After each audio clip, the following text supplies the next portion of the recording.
الرجیم بسم اللہ الرحمن الرحیم الحمد للہ رب العالمین والصلاة والسلام علی خیر خلقہ محمد وآلہ الطیبین الطاہرین۔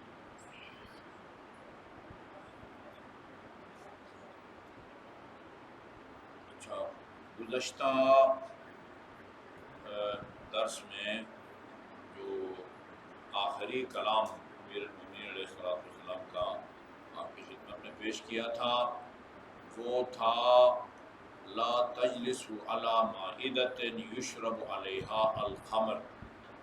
جس طرح دسترخوان یا ٹیبل پر شراب خوری ہو رہی ہو، شراب پی رہے ہوں لوگ، صرف یعنی اس بات سے منع نہیں ہے کہ آپ شراب نہ پئیں، اس ٹیبل پر بھی نہ بیٹھیں، اس دسترخوان پر بھی نہ بیٹھیں جہاں لوگ بیٹھ کے خدا نخواستہ شراب پی رہے ہوں۔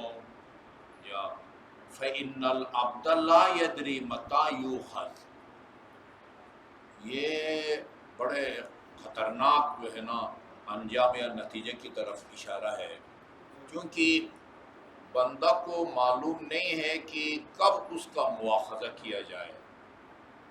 یہ اگر یہ اس سے لگتا یہ ہے کہ یہ روز قیامت جو شراب خور کو سزا ملے گی اس سے علیحدہ ابھی کی بات ہو رہی ہے، ابھی دنیا کی بات ہو رہی ہے۔ ہاں، فَإِنَّ الْعَبْدَ لَا يَدْرِي، کیونکہ بندے کو پتہ نہیں ہے کہ جو ہے نا وہ متیٰ یؤخذ ہے کہ کب اس کا جو ہے نا وہ محاسبہ یا مواخذہ ہوگا۔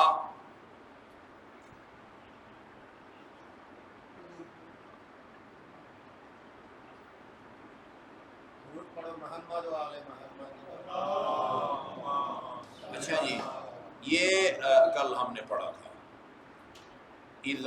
اب یہاں کھانے کے دوران بیٹھنے کے آداب بیان فرما رہے ہیں کہ بھئی جب ہم کس طرح بیٹھیں، ہم جس طرح میں بیٹھا ہوں اس طرح بیٹھنا چاہیے، اکثر اس طرح بیٹھے ہوئے ہیں، یہ برادر بیٹھے ہوئے ہیں، یہ برادر بیٹھے ہوئے ہیں کہ کس طرح بیٹھنا چاہیے۔ اچھا، اذا جلس احدکم علی الطعام فلیجلس جلسۃ العبد، تم میں سے کوئی بھی، یہ ٹیبل پر کرسی پر بیٹھنے کی بات نہیں ہو رہی ہے، ادھر تو ایک ہی بیٹھنے کا طریقہ ہے، کرسی پر آپ نے تشریف رکھنا ہے، ٹھیک ہے نا جی، اور وہ سامنے ٹیبل پر کھانا لگا ہوا ہے، وہاں سے آپ نے اٹھا کے کھانا ہے۔ یہ بات ہو رہی ہے دسترخوان پر بیٹھ کے اگر کھانا چاہیں تو کس طرح بیٹھنا چاہیے؟ اس طرح بیٹھ کے کھایا کرو جس طرح غلام بیٹھتے ہیں، غلام ادب سے، احترام سے، عاجزی سے جو ہے نا بیٹھا کرو۔ فَلْيَجْلِسْ جِلْسَةَ الْعَبْدِ وَلَا يَضَعَنَّ أَحَدُكُمْ إِحْدَىٰ رِجْلَيْهِ عَلَى الْأُخْرَىٰ، کھانے کے دوران ایک پاؤں کو دوسرے پاؤں کے اوپر مت رکھو۔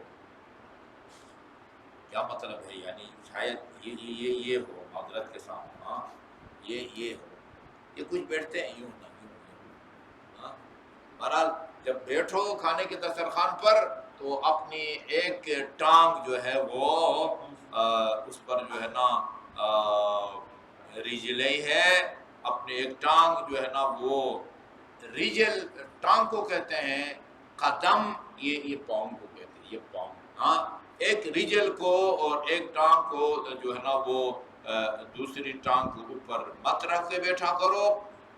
اچھا، وَلَا يَتَرَبَّعْ فَإِنَّهَا جِلْسَةٌ يَبْغَضُهُ اللَّهُ، میرا خیال میں تربو یہ یوں بیٹھنے کو، کیونکہ یہ تو نہیں ہے، یہ تو اکثر اسی طرح بیٹھتے ہیں۔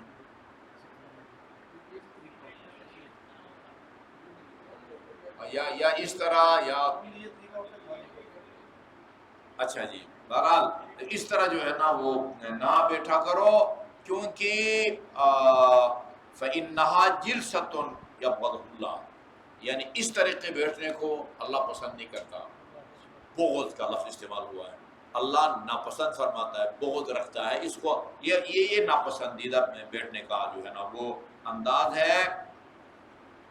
اچھا، اس کے بعد فرماتے ہیں لا تدعوا العشاء، رات کا کھانا ناغہ مت کرو.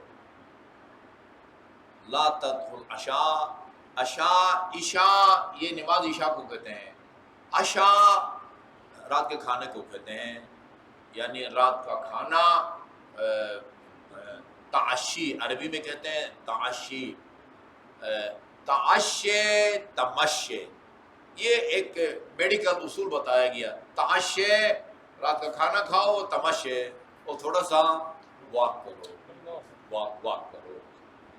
میں نے آپ کو بتایا تھا رسول خدا کا فرمان ہے افضل ما یتداوی بہ المشی، بہترین علاج کی جس کے ذریعے آپ بیماریوں کا علاج کر سکتے ہیں وہ واک ہے. مشی، تعشے تمشے. اچھا جی، تعشے تمشے. اچھا جی، نہ کرو. فإن ترک العشاء خراب البدن، یہ جو ہے نا یہ رات کے کھانے کو ترک کرنا یا ناغہ کرنا یہ بدن کی خرابی کا باعث بنتا ہے.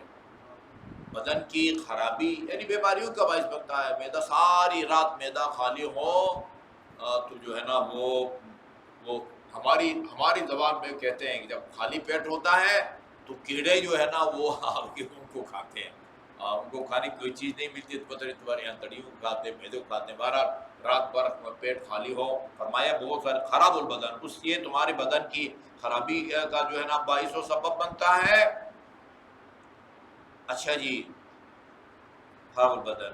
اچھا اس کے بعد ایک بہت ہی ڈراؤنا فرمان ہے الحمى رائد الموت، بخار موت کا پیغمبر ہوتا ہے. بخار موت کا پیغمبر ہوتا ہے. خدا نہ خواستہ وہ جب وہ خطرناک حد تک پہنچ جائے تو پھر اس کے نتیجے میں پتہ نہیں کیا کچھ ہو جاتا ہے، غدے فیل ہو جاتے ہیں اور کیا کیا ہو جاتا ہے. وقتی طور پر جو ہے نا اس پر وہ کنٹرول ہونا چاہیے. یا رائد الموت ہے. اور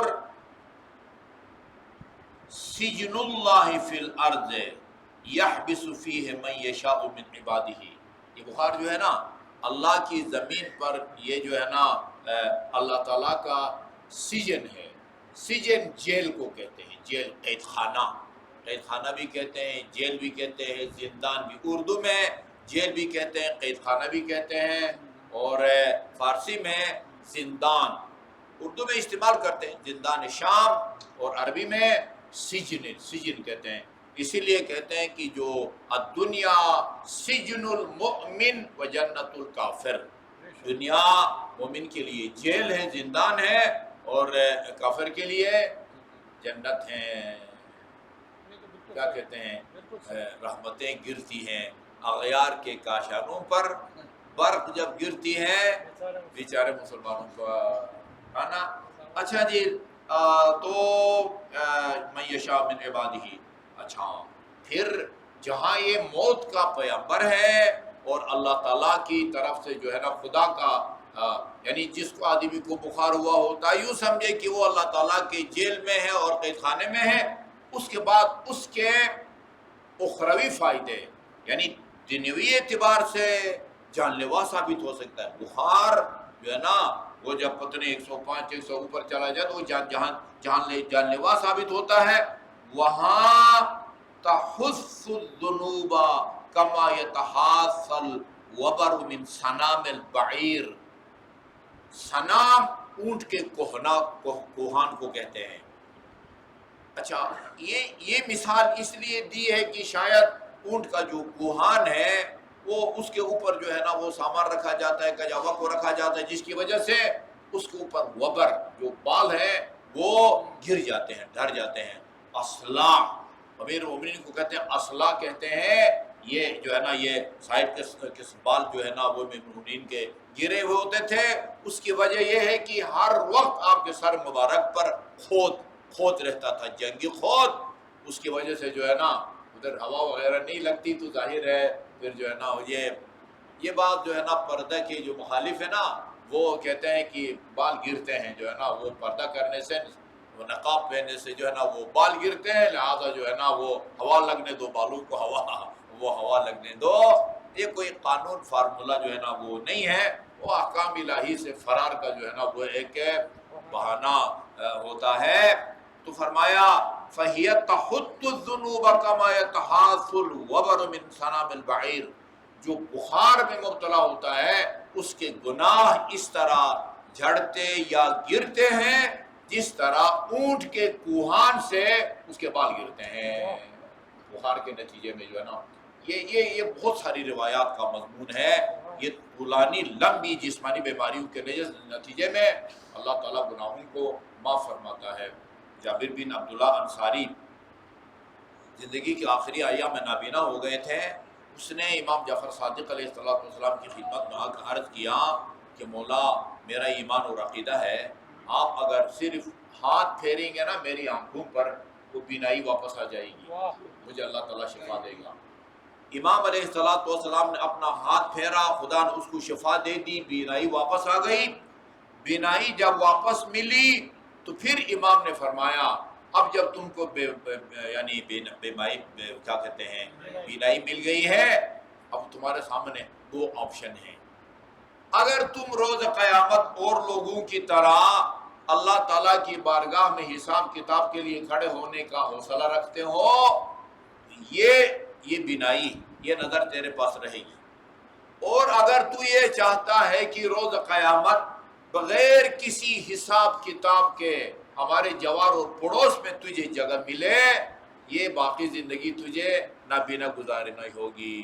بولو ہاں، حساب کتاب کے بغیر ہمارے جوار میں جگہ چاہیے، مقام چاہیے، یا دنیا میں جب تک زندہ ہو یہ بینائی چاہیے؟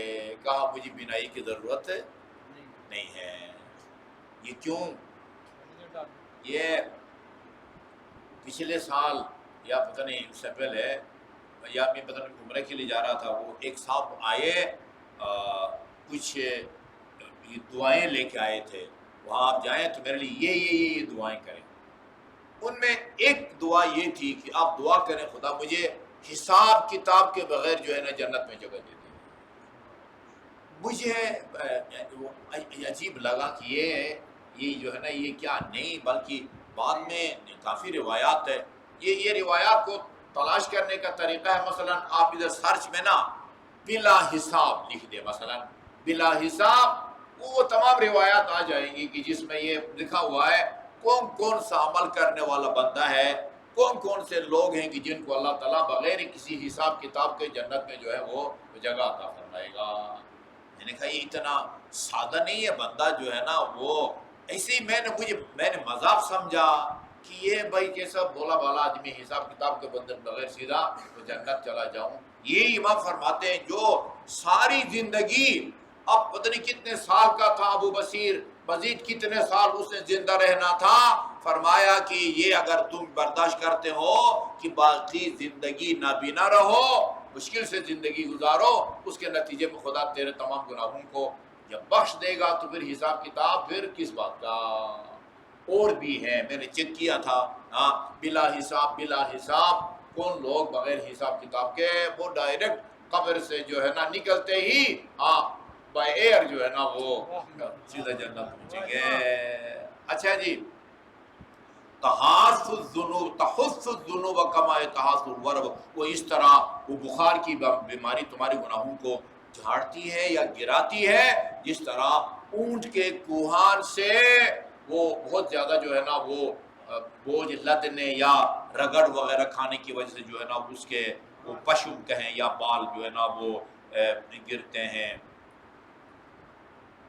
لیس من داء الا وهو من داخل الجوف الا الجراحة والحمى۔ اب یہ ایک حد تک ہم سمجھتے ہیں، زیادہ گہرائی میں جا کے میڈیکل سے وابستہ لوگ سمجھتے ہیں، فرماتے ہیں کہ اکثر بیماریوں کی جڑ اندر ہے، اندر بیماریوں کی وجہ جو ہے نا وہ اندر ہے، اندر سے بیماری پھیلتی ہے، ما سوائے زخم کے، زخم چھری کا زخم ہو، گولی کا زخم ہو، سوئی کا زخم ہو، یا یہ زخم تو گاہے جو ہے نا وہ باہر لگتا ہے، یہاں ہاتھ پر لگتا ہے، اور بخار بھی کہتے ہیں کہ اس کا سبب جو ہے وہ باہر سے آتا ہے. اب میں اس ترجمہ سے آگے نہیں بڑھ سکتا کیونکہ میں ماہر نہیں ہوں، فیلڈ نہیں ہے. اکثر بیماریاں جو ہے نا وہ جسے کہتے ہیں نا جی معدہ ام الامراض ہے. حکیم لوگ کہتے ہیں معدہ جو ہے وہ تمام بیماریوں کی ماں ہے اور جڑ ہے. اچھا لیکن زخم جو ہے چھری لگ جائے ہاں یا کوئی نوکدار چیز لگ جائے تو باہر سے زخم ہوتا ہے. اور بخار بھی کہتے ہیں باہر سے آتا ہے. وہ کدھر سے آتا ہے؟ وہ انفیکشن وغیرہ ہوتا ہے. بہرحال الا الذنوب فإنهما يردان على الجسد ورودا. یہ جسم پر جو ہے نا وہ باہر سے آ کے زخم اور بخار یہ باہر سے آ کے عارض ہوتے ہیں اور باقی امراض کی جو جڑ ہے یا سبب ہے وہ داخل ہے. صلی اللہ علی محمد وآلہ الطیبین الطاہرین. اللہم صلی اللہ محمد وآلہ محمد. یا اللہ یا اللہ یا اللہ یا اللہ یا اللہ یا اللہ یا اللہ یا اللہ یا اللہ یا اللہ یا اللہ یا واحد یا احد یا صمد یا من لم یلد ولم یولد ولم یکن له کفوا احد. بفاطمة وأبيها وبعلها وبنيها وبسر المستودع فيها نسألك زيادة في العلم وبركة في الرزق وصحة في الجسم وطولا في العمر ونورا في القلب وتوبة قبل الموت وراحة بعد الموت ودخولا في الجنة ونجاة من النار. اللهم انصر الإسلام والمسلمين. اللهم انصر وأيد حماة الدين. اللهم احفظ واحد شيعة أمير المؤمنين وأهلك أعداءهم وفرقهم تفريقا. وصلى الله على محمد وآله الطيبين الطاهرين. إلى أرواح المؤمنين والمؤمنات نهدي للجميع ثواب الفاتحة.